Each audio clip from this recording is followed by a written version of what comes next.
Hey, here we are today with Stanley Hill and his bone carving. He's from Grand Island, New York, excuse me. And as you can see, he has very interesting and delicate work with bone of all animals, antlers.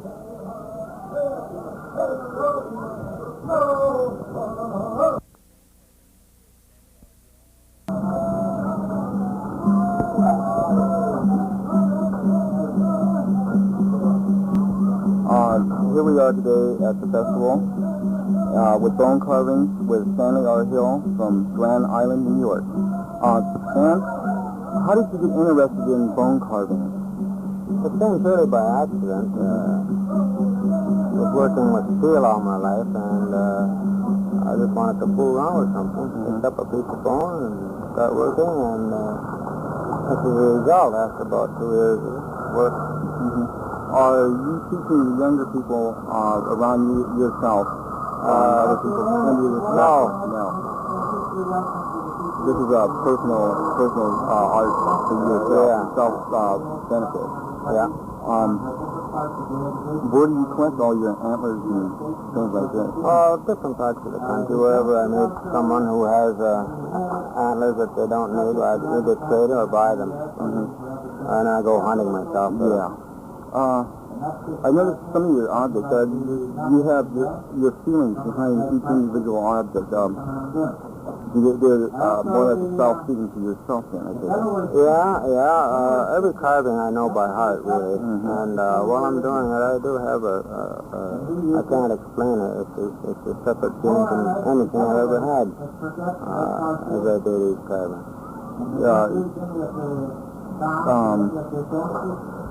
Question in my mind I gotta find.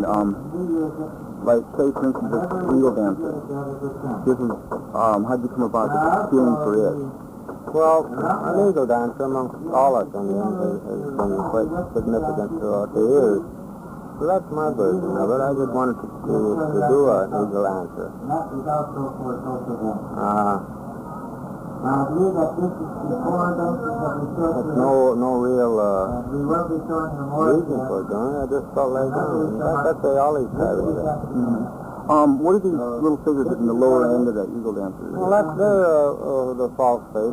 They're a variation of the Iroquois false face that we call Iroquois mask. I see the arrowheads and combs and things and things like that. Most of the things that you can do with your bone work is useful in many ways.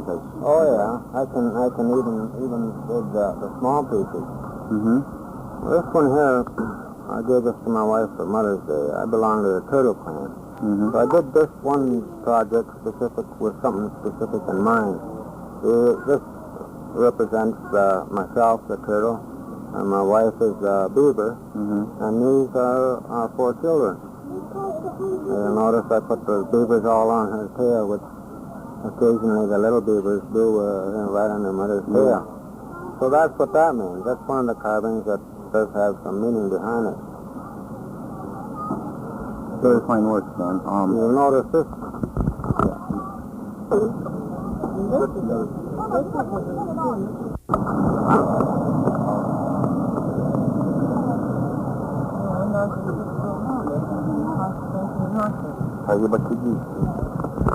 Hi, ladies and gentlemen. We are here.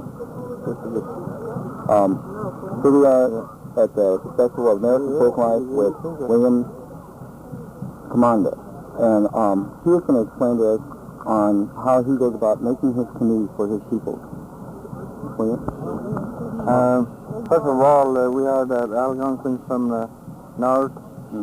Northern of Ottawa. We live approximately 90 miles from the capital city of Canada. And what we're doing here now, as you see, we are securing all that where the knots were seen on the tree of the bird. And we put the bars always opposite side, and it's eliminated. with the other bark. Other words, this is glue. But it's a picture that we use that we mix with moose fat and also berries. And to soften the gum so it will be flexible, so it won't crack if you walk on the canoe. It's just going to be flexible and nothing will leak. What type of wood is this in here? The cross members? The cross pieces, they are ash, white ash. And the side pieces here are cedar. And the pines, all the as you see here, it's roots from a white fruit. White fruit? Some prefer to use jack pine. They're longer, but I found jack pine it's more brittle than the white fruit. We also use black spruce roots also, which is good. But they're shorter roots. The only thing you have to use board to keep on the time. It's shorter roots. I've noticed on the sides you have different thicknesses. Is that because of the tree that comes off, the way it comes off? What do you mean, the thicknesses? I mean, like in your... Oh, this bark you see down here, from the very end, and the very end out there, that's only one piece of bark. It's no two pieces. It's only one piece. There is the gum from there. I could turn this over and show you the bottom.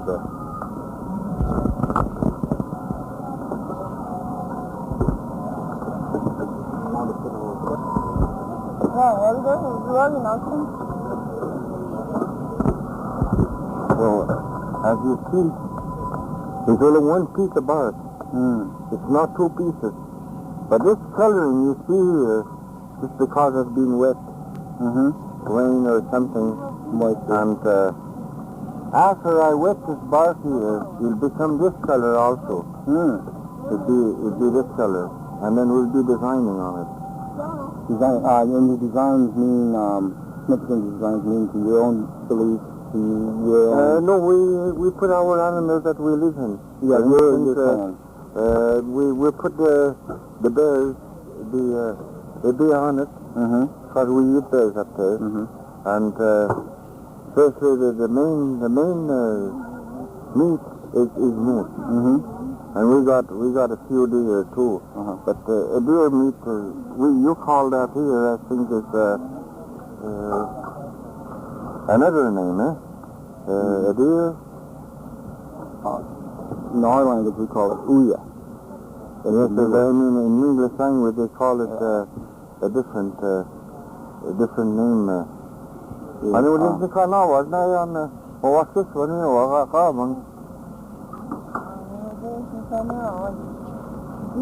Venison. Venison. Yes. So that's we eat 1 or 2 meals of venison meat, and then this your ego is changed. And you prefer to eat fish. You could eat fish every day. You don't get tired. But moose meat is the same thing. You could eat moose meat 3 times a day, 12 months a year. You never get tired of it. That's just like the uya at home. We always eat in constantly, and steak. I was going to ask you, how do you make your forms?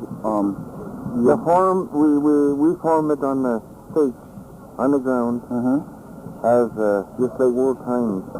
And once we lift it, we put these here, everything is tied, then we take off the peg, and then lift it up, then we form the ribs inside afterwards. Then we put a binder inside with could you show us some of the steps that you do in making a canoe? I do everything. Could you show us so our viewers could see you actually working upon your canoe? Little things, what you would be doing. Well, we did all the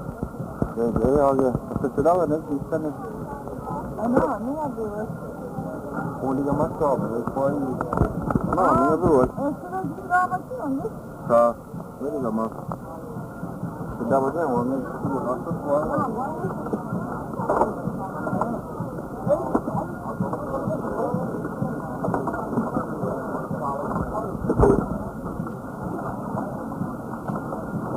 As you see out there, there's a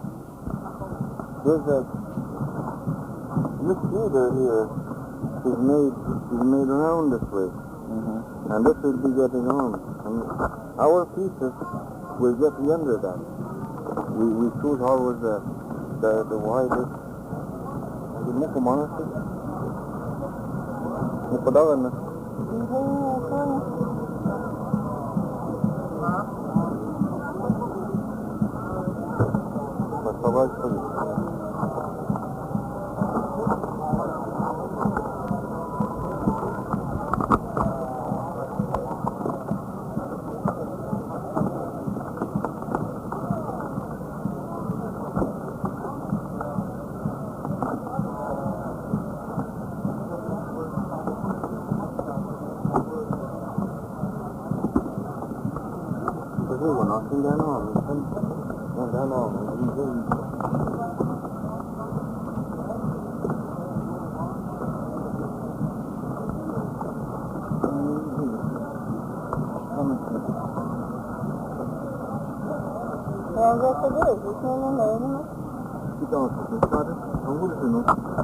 As you notice, these people are all together on their preparations on making this canoe.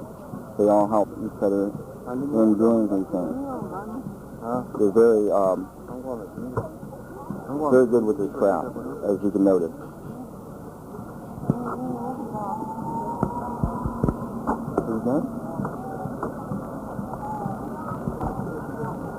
Is there a name for your knife? I noticed these are handmade, yeah? We make these knives out of file or a crosscut saw, and we just split it, and you could either soften it in the fire and then get it hardened up again after you get to cook it. And then you put it back in the fire to get just about the right color, and you put it on the fat. The fat that we have here, the same thing, milk fat, you know, and then it hardens it. It tempers it. And you try with a file. First, it's split, just like it would be a glass. It's so hard. Then you keep on putting on the fire a little bit. Then you try with another file. Then it starts to kick, then you leave it alone. All you do is use the stone then. Very good. You didn't do it anymore? Yeah, so they go, up in the belt.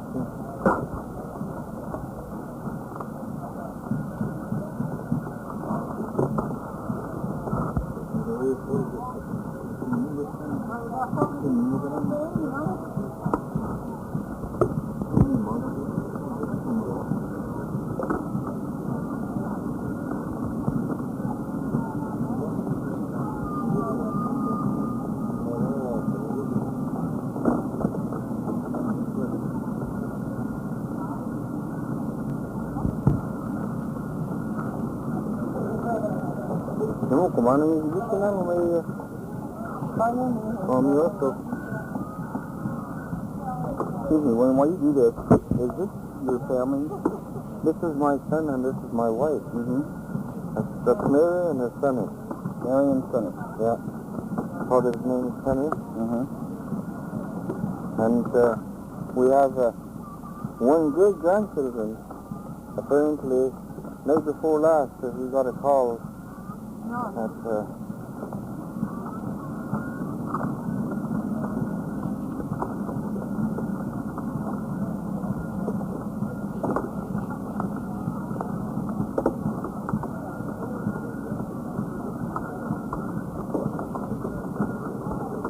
Today, come on, honestly, I want to know. I mean, I suppose not it. Because you can Mr. and there's none and would often you also. Foster's honest in the dark from Belfast to Vegas. We got that Sydney. You got right. We got that Sydney. If there was your mom, what is in my son? If I know what's in this, it was if there was your mom, done it. Then this was a spy out there. The poor from the English. Can you show it?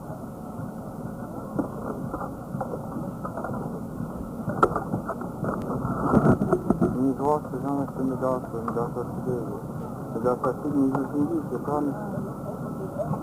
He's walking with us. He's using his food, and they're non and they're walking, he's walking. And that's our thing, it's in the show, kind of. What is that? It's water's home in the doctor. The doctor today, and that's our Sydney. He's walking with us. It's water's home in the doctor. And that's our today. And that's our Sydney, that's our Sydney, and it's our Sydney.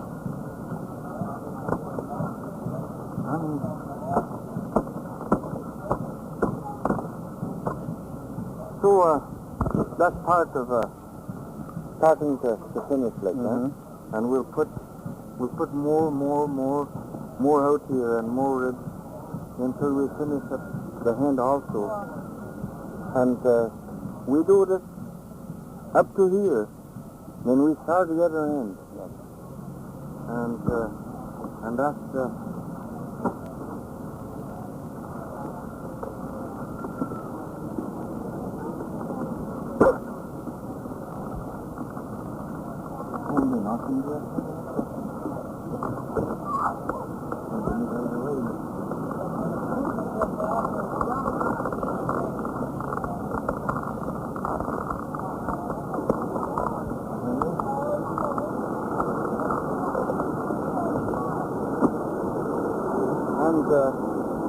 As you see later on, we wouldn't do it today, but tomorrow we'll be showing here on top. You wouldn't be able to move this, no matter if you try to take it out right. It'd be so tight, because there's some more stuff is going to be like this, go inside there, see? And everything is going to be double strong. And this, for instance, is the same thing. And with all the ribs, every 2 inches, the ribs are put every 2 inches, and there's a space every 2 inches for sewing. And that's already calculated when you make your sides. You make extras. And where you're going to, you see as one here, where you're going to sew. And then it has to come sewing here and sewing here. You can make a mistake. It's not the school.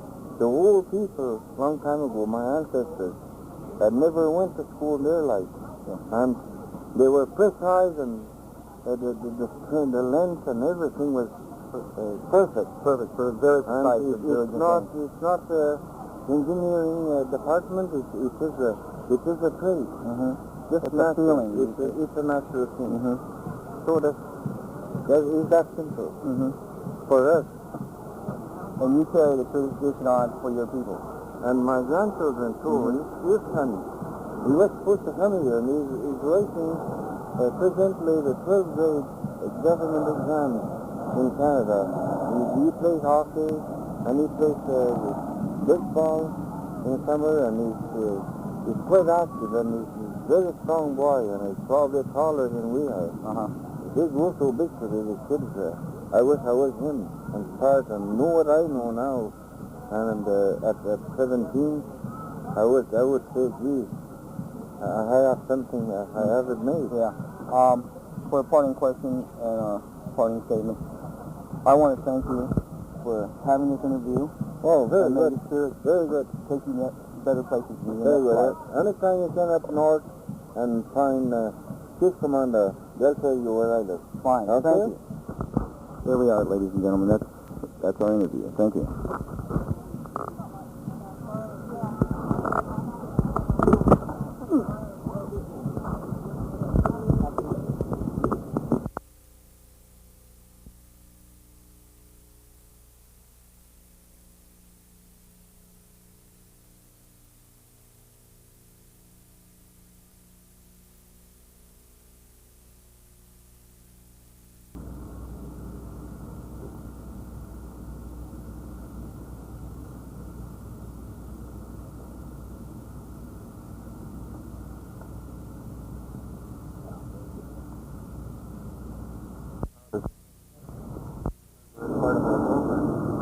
doing such great work that you would fully commit it. Okay.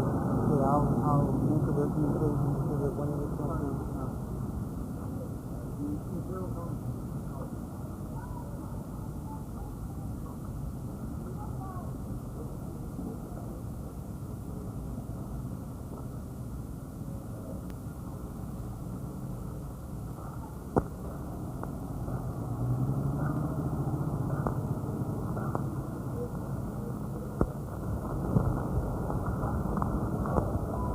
Was there zero to the beginning? To North Town House? Or? I feel that when I started.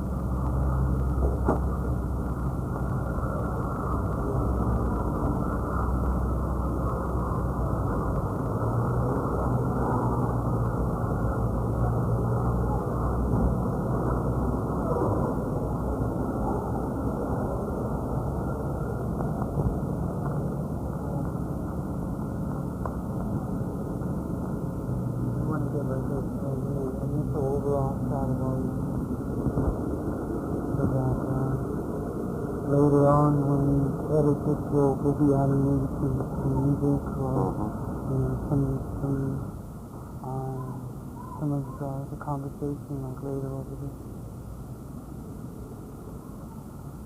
Have to get this part has to be done really slow so that they'll be able to see your work and part of your work.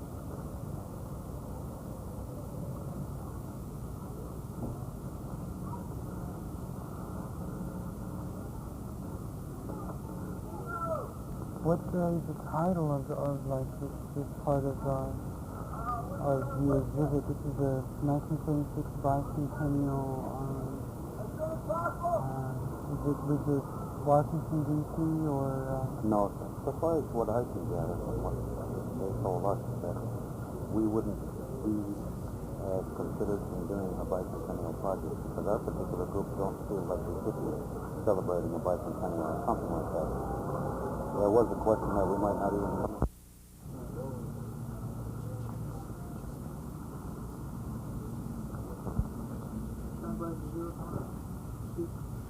This is Jesse Wilson, who is a Tuscarora from New York State and is the director of the Native American Center in Niagara Falls.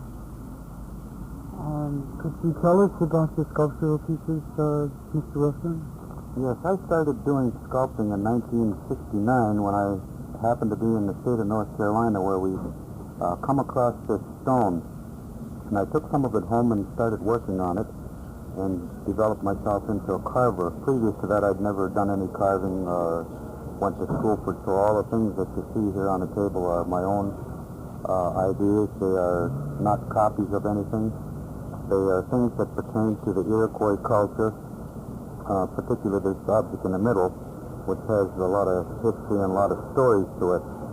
You'll notice most of the pieces have faces on, and I have this feeling about doing objects with faces, and you can see quite a bit of faces in these different things.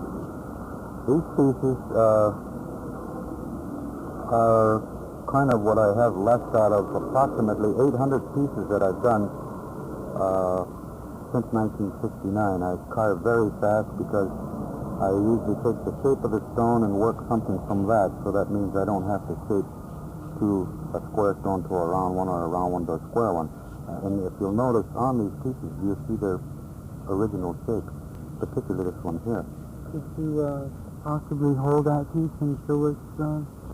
I can probably tell you the story about this piece in that you'll see a man's face underneath here, whom we call Turadaho, and he has snakes for his hair.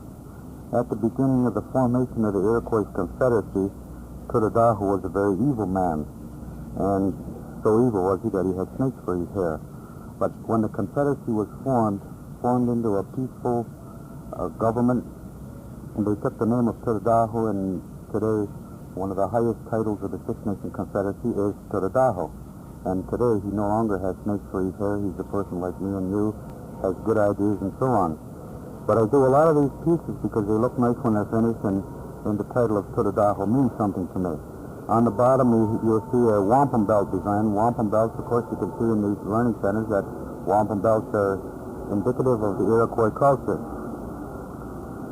This object also has a foot on here. You see what we call Bigfoot or Sasquatch in some of the other tribes. I had a personal experience with Bigfoot. I had made contact with this man at one time on our reservation, and we had this very large person that appears every so often, so it automatically comes out in a lot of my sculpture of a foot on there, and that's like the legend of Bigfoot or whatever. These smaller pieces, again you'll see a face on here. This is a cornhusk face. You may see a cornhusk mask throughout this exhibit someplace. Another one of a false face. You'll see all these faces that all indicate Iroquois. They're all Iroquois-type faces. This piece over here on the corner is a flying head, which again is a legend among the Iroquois people. Flying heads that flew around. This is like very early legends, and this is a flying head. So you'll see objects that pertain to flying heads, the Totadaho or eagles. Eagles are one of my favorite pieces that I do. Even though they may look modern, that's the way the stone is, so that's the way the eagle comes out. The stone, coming from North Carolina, is called steatite. It's a stone that's hard yet soft enough to carve, or soft yet hard enough to be an object when it's finished. And these stones come from all one spot, and what I like about it is that it has a variety of colors. As you can see, a whole variety of colors coming from the same pile of stone. Yes, could you tell us what type of stone it is?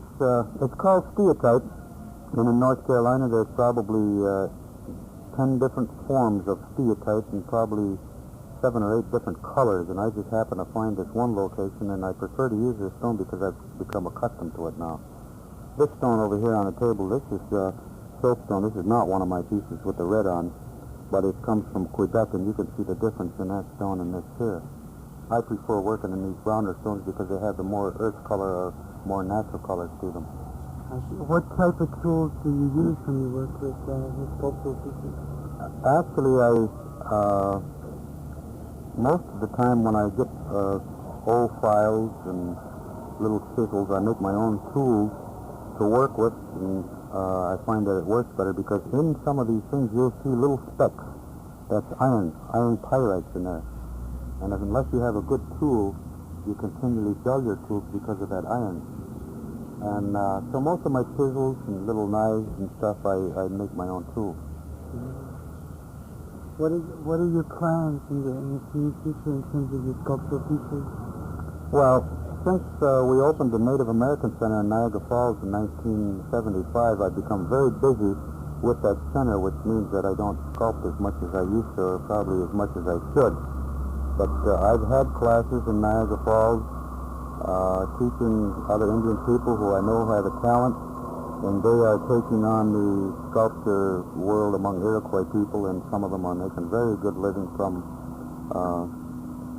doing the kinds of things that I've done. And so now maybe I'm on to another field of running an Indian center, and I become very busy there, and I don't really sculpt as much as I should.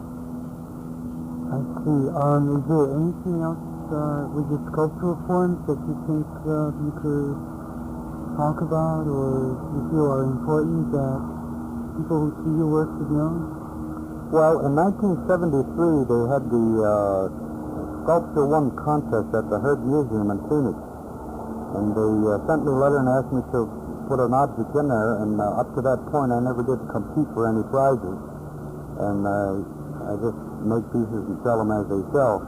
But I put one object into that show, and it won the grand prize award, gold medal and $2,500 for the piece that I put in there. And again, it was the title of Totadaho because, like I mentioned, I like doing those pieces.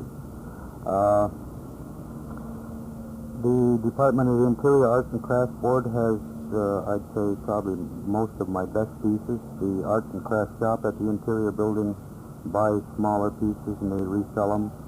And my work can be seen in New York City at the American Indian Center, at the Indian Museum Hall of Fame in Akron, Ohio, some places, shops in Pennsylvania, Chicago, and Cleveland, different places. So Normally I promote my own work or deal with those shops that I sell stuff to. So my carvings are in those places, and individual buyers from all over the country, all over the world have bought pieces from me.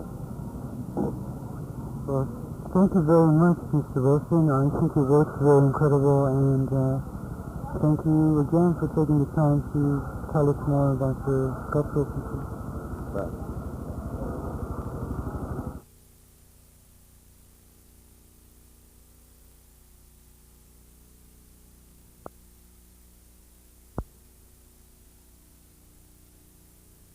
Step out of the way here. I tell you what, I have to run and get hold of that girl. Okay.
One, two. They got to shut off over there. You on them? You got number 24.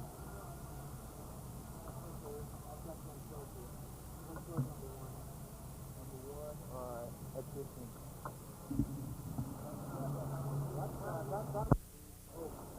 One, two, three. 1, 2, 3, testing. 1, 2, 3. That's good. This is our